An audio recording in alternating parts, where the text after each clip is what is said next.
ভাই আমি ইউটিউব ছেড়ে দেবো, সত্যি আমি ইউটিউব ছেড়ে দেবো। এভাবে বড় বড় ক্রিয়েটারদের চ্যানেল উড়ে যাচ্ছে, আর ইচ্ছা নেই ভাই ইউটিউব করার।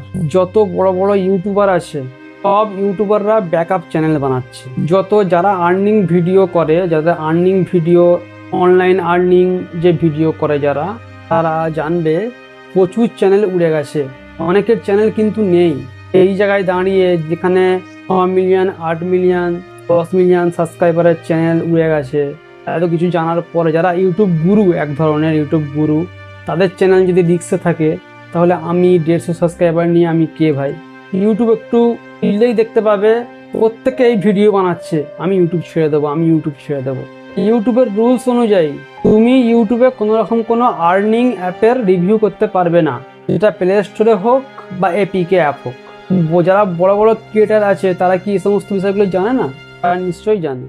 মনোজ দের মতো লোক 100 ভিডিও ডিলিট করে দিয়েছে। শুধু তাই নয়, ইউটিউবে একটা চ্যানেল রয়েছে, এই চ্যানেলটা ইউটিউবে, এই মানুষটার 2টো স্ট্রাইক পরস্পর পড়ে গেছে, 3টে স্ট্রাইক পড়েছে, একটা ওয়ার্নিং স্ট্রাইক পড়েছে আর 2টো এমনি স্ট্রাইক পড়েছে। ইউটিউবের কি ভুল ছিল?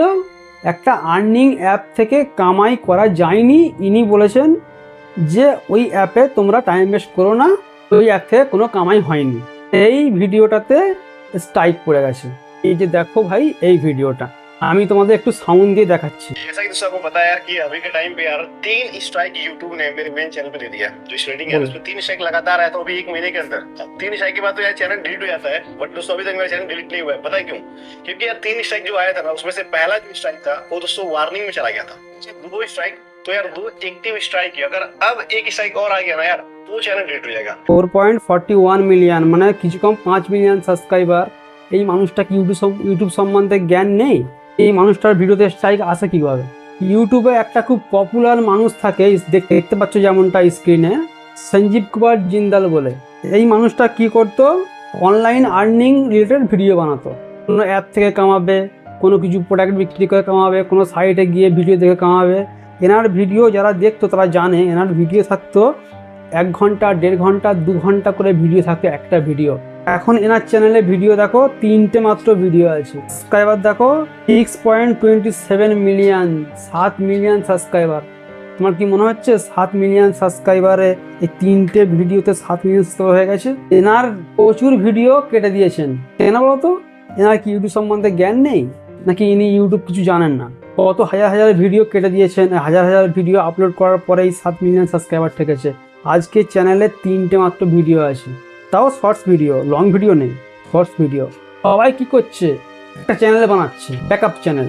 এই একটা চ্যানেল দেখো, এই চ্যানেলটাও রিক্সে আছে, সেক্স বলে। এই চ্যানেলটাকে আমি ফলো করি, খুব জরুরি ভিডিও দেয়, কাজের ভিডিও দেয়। সবাই কি করেছে? একটা ব্যাকআপ চ্যানেল বানিয়ে নিয়েছে। এই যে দেখো সেক্স, এই যে দেখো এই চ্যানেলটা, এটা একটা ব্যাকআপ চ্যানেল। কি বলেছে? যে ভাই যদি আমার মেন চ্যানেলটা উড়ে যায়, যদি ভবিষ্যতে কোনো দিন থাকে না থাকে, কখন কি ইউটিউবে স্ট্রাইক মেরে দেয় বোঝা যাচ্ছে না। অনেক বড় বড় ক্রিয়েটারদের স্ট্রাইক এসে গেছে, তাদের চ্যানেলে উড়ে গেছে অলরেডি। যেমন দেখালাম সঞ্জীব কুমার জিন্দাল, ওইটা কি করেছে? একটা চ্যানেল বানিয়ে রেখেছে যে তোমরা এই চ্যানেলটা সাবস্ক্রাইব করে রাখো, যদি ভবিষ্যতে এই চ্যানেলটা উড়ে যায়, মেন চ্যানেলটা, আমি এই চ্যানেলে ভিডিও আপলোড করব। তো বলার উদ্দেশ্য ভাই একটাই, এত বড় বড় ইউটিউবারদের চ্যানেল যখন উড়ে গেছে, আমার চ্যানেলের ব্যানারে এই যে দেখো লেখা আছে ইউটিউব টিপস অনলাইন আর্নিং। এই অনলাইন আর্নিং লেখাটা দেখেও আমাকে ভয় লাগছে যে ভাই কখন ইউটিউবে স্ট্রাইক মেরে দেবে। তুমি বলো না, 4 মিলিয়ন, 5 মিলিয়ন, 10 মিলিয়ন সাবস্ক্রাইবারের চ্যানেল যদি ইউটিউবে স্ট্রাইক মেরে দিতে পারে, অত অভিজ্ঞতা থাকা সত্ত্বেও, তা আমরা কি ভাই 150 সাবস্ক্রাইবার নিয়ে?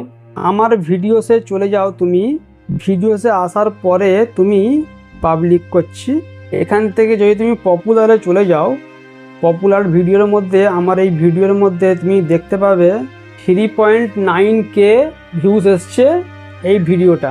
এবারে বলো, কিছু কম 4000 ভিউজ এসছে। 150 সাবস্ক্রাইবারে 4000 ভিউজ মানে ভাই ছেলে খেলা কথা ভেবেছো তোমরা? জানা আছে কত কষ্ট করে এই 4000 ভিউজ এসছে। তারপরে এই একটা নিচে দেখো 1.7K ভিউজ, কিছু কম 2000 ভিউজ এসছে। এবারে এরকম পরিস্থিতি দাঁড়িয়ে তোমরাই বলো কিভাবে ভিডিও করা সম্ভব? তবু যখন সবাই একটা ব্যাকআপ চ্যানেল বানাচ্ছে, আমিও একটা ব্যাকআপ চ্যানেল বানাবার চিন্তা ভাবনা করেছি। সেটা হচ্ছে আর টেক রিলেটেড না, এতে তো আমি একমাত্র তোমাদের প্রয়োজনীয় ভিডিওগুলো দিয়ে থাকি, যেগুলো তোমাদের নিত্য প্রয়োজনে লাগবে সে সমস্ত ভিডিও দিয়ে থাকি। তবুও আমি একটা ব্যাকআপ চ্যানেল বানাবো নেম ওয়ার্ল্ড বলে। সেই চ্যানেলে আমি কি করব, শুধুমাত্র নাম, ভালো ভালো নাম তোমাদের জন্য খুঁজে নিয়ে আসবো। বিউটিফুল নেম এক্সপ্লেন বলে একটা চ্যানেল খুলবো, নেম ওয়ার্ল্ড চ্যানেলের নাম থাকবে। ভালো ভালো নাম, হিন্দু মুসলিম খ্রিস্টান সবাইয়ের ভালো ভালো নাম, তার সঙ্গে নামের মিনিং, সেই সব ভিডিও আমি এই চ্যানেলে দেওয়ার চেষ্টা করব। কেন আমাদের দৈনন্দিন জীবনে নামটা কোথাও না কোথাও কিন্তু খুব প্রয়োজনীয়। তার কারণটা হচ্ছে ভারতবর্ষে প্রতিদিন 60,000 বাচ্চার জন্ম হয়। সেই অনুপাতে দেখতে গেলে পশ্চিমবঙ্গে 4 থেকে 4,500 বাচ্চার জন্ম হয় প্রতিদিন। তাহলে 4 থেকে 4,500 বাচ্চার জন্ম যখন হয়, বাচ্চার নামগুলো লাগবে। ওয়ার্ল্ডের কথা বলতে গেলে প্রতি 4 মিনিটে 1,000 বাচ্চার জন্ম হয়। পুরো দুনিয়ার কথা হচ্ছে, পুরো দুনিয়াতে প্রতি 4 মিনিটে 1,000 বাচ্চার জন্ম হয়। আর বাংলাদেশে জন্ম হয় প্রতি 4 মিনিটে 21টা বাচ্চা, প্রতি মিনিটে 5টা করে বাচ্চা রেকর্ড অনুযায়ী। প্রতি মিনিটে 5টা বাচ্চা মানে প্রতিদিন প্রায় 7,500 থেকে 7,500 বাচ্চার জন্ম হয় বাংলাদেশে প্রতিদিন। ভারতবর্ষ বাদ দিলাম, বিশ্ব বাদ দিলাম, পশ্চিমবঙ্গে যেহেতু 4 থেকে 4,500 বাচ্চার জন্ম হয় প্রতিদিন, আর বাংলাদেশে হয় 7 থেকে 7,500 বাচ্চার জন্ম। এইসব বাচ্চাগুলোর নাম তো লাগবে, যেহেতু আমরা বাংলা ভাষা বলি, বাংলাতে ভিডিও বানাই, তো এইসব নামগুলো তো লাগবে। আমি তোমাদেরকে এইসব নামগুলো গাইড করব, ভালো ভালো নাম তোমাদের জন্য খুঁজে আনবো, আর ভালো ভালো নাম তোমাদের জন্য, সুন্দর সুন্দর নাম তোমাদের জন্য উপহার দেব। আর নামের, তার সঙ্গে নামের মানে, কোন নামটা লাগলে তোমার বেটার হবে, কোন নামটা ভালো হবে, কোনটা রাখা যাবে না, সমস্ত সব গাইড করে দেবো হিন্দু মুসলিম সবার জন্য। চ্যানেলটা বানালে তোমরা খবর পেয়ে যাবে। চ্যানেলটা যখন আমি বানাবো তোমাদের সামনেই বানাবো, চ্যানেলটাকে সাপোর্ট করবে সবাই। যদি ইউটিউব চ্যানেল বেঁচে থাকে তাহলে দেখা হচ্ছে পরে আবার একটা গুরুত্বপূর্ণ ভিডিও নিয়ে। বাই।